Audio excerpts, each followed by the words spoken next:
ساتھ آپ کے سامنے بیان کر رہا ہوں۔ بہت بڑے امام ہیں۔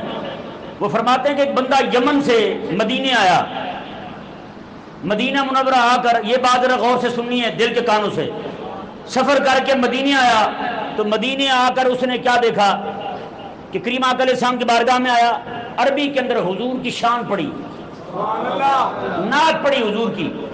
اس کے بعد ہٹا تھوڑا سا آگے، حضرت ابوبکر صدیق رضی اللہ عنہ کی بارگاہ میں کھڑے ہو کے حضرت ابوبکر صدیق کی شان بیان کی۔ تھوڑا آگے بڑھا، اس نے پھر حضرت عمر رضی اللہ عنہ کی شان بیان کی۔ یہ جب اس نے بیان کر لیا نا جی، ایک بندہ کھڑا تھا، وہ آگے کہنے لگا جی آپ کی دعوت کرنی ہے تو آپ آئیں۔ وہ چونکہ مدینے جاتے ہیں نا جو ہمارے بزرگ، وہ مدینے والے کسی بندے کو نہ نہیں کرتے ہیں، کہتے ہیں ہو سکتا ہے یہ حضور کی طرف سے دعوت ہو، تو کہتے ہیں میں چلا گیا اس کے ساتھ دعوت کھانے کے لیے۔ کہتے جیسے میں اس کے گھر پہنچا، وہاں اس نے بندے پہلے تیار کر کے بٹھائے ہوئے تھے۔ کہتے میں گیا تو ساتھ ہی اس نے میری زبان پکڑ کے کاٹ دی، زبان کاٹ کے میرے ہاتھ میں تھما دی، کہا جا ابو بکر اور عمر کو کہے تیری زبان جوڑیں، ابو بکر اور عمر کو کہے تیری زبان جوڑیں۔ اس سے ثابت ہوا کہ رسول اللہ علیہ السلام کے غلاموں کی شان سن کر جلنے والے کو آج کے نہیں ہیں، بڑے پرانے ہیں کہ نہیں؟ شیطان جو پرانا ہے اس کی اولاد بھی تو پرانی ہے نا جی۔ تو وہ کہتے ہیں جی میں زبان انہوں نے کاٹ دی، میں روتا ہوا مسجد نبی میں آیا، روتا ہوا مسجد نبی میں آیا۔ کہتے ہیں زبان میرے ہاتھ میں جیسے اس نے رکھی تھی ویسے میں نے پکڑی ہوئی ہے۔ کہتے ہیں وہاں آ کے میں بیٹھ گیا، روتے روتے کہتے ہیں میری آنکھ لگ گئی، خواب میں کیا دیکھتا ہوں حضور تشریف لائے، حضرت ابوبکر اور عمر بھی ساتھ ہیں، آقا علیہ السلام غمگین ہیں۔ آقا علیہ السلام نے فرمایا حضرت ابوبکر اور عمر کو میں تمہاری وجہ سے اس کی زبان کٹی ہے، لہذا تم ہی اس کی زبان جوڑو۔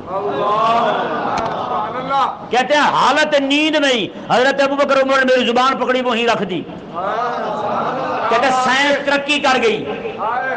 میں نے کہا بتا یار، جہاں پہ حضرت ابوبکر اور عمر کی طاقت ان کے دنیا سے جانے کے بعد ظاہر ہو رہی ہے، تمہارا سائنسدان سویا مرا ہوا کچھ نہیں بتا سکتا۔ میں نے کہا میرے نبی کے غلام جو ہیں 500 600 700 سال بعد دنیا سے جانے کے بعد بندے کے خواب میں آ کے علاج کریں، جب بندہ اٹھے تو تندرست ہو،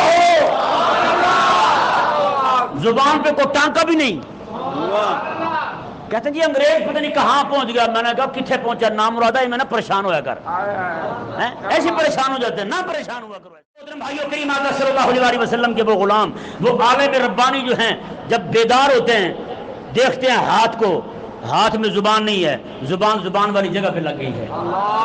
شکریہ ادا کرتے ہوئے کریم آقا علیہ السلام کی بارگاہ میں واپس اپنے علاقے میں چلے گئے۔ اگلے سال جب واپس آئے وہیں پہ کھڑے ہو کے پھر حضور کی نعت پڑھی، پھر حضرت عمر کی شان پڑھی، پھر حضرت سیدنا ابوبکر صدیق کی شان پڑھی۔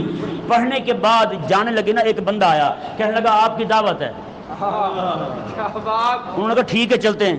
انہوں نے کہا آپ کی دعوت ہے، وہاں چلتے ہیں۔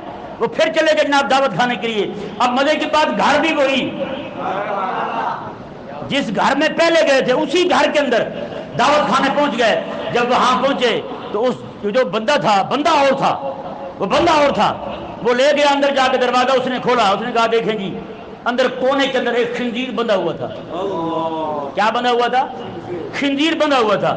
وہ خنزیر دکھایا، کہا کہ یہ خنزیر جو ہے نا یہ کوئی عام خنزیر نہیں ہے جنگل کا، کہا یہ میرا ابا ہے، یہ میرا ابا ہے۔ کہا کیوں ایسا کیوں ہوا؟ کہا کہ اس نے پچھلے سال ابوبکر صدیق اور عمر رضی اللہ تعالیٰ عنہما کی شان پڑھنے کی وجہ سے آپ کی زبان کاٹی تھی، میں کہ اسی دن سے یہ خنزیر بن گیا ہے، اور میں رب کے فضل سے اسی دن سے سنی ہو رہا ہوں، میں سنی ہو رہا ہوں۔ بتائیں بھائی، یہاں اس نے حضرت ابوبکر اور عمر کی گستاخی تو نہیں کی، گستاخی تو کی ہے اس نے ابوبکر اور عمر کے ماننے والے کی کہ نہیں؟ حضرت ابوبکر اور عمر کے ماننے والے کی گستاخی کی ہے، لیکن رب تبارک و تعالیٰ کا جلال کیسے اس پہ ایسے رب تبارک و تعالیٰ کے جلال کا کوڑا برسا کہ وہ بندے سے خنزیر ہی بن گیا۔ تو اس لیے پیارا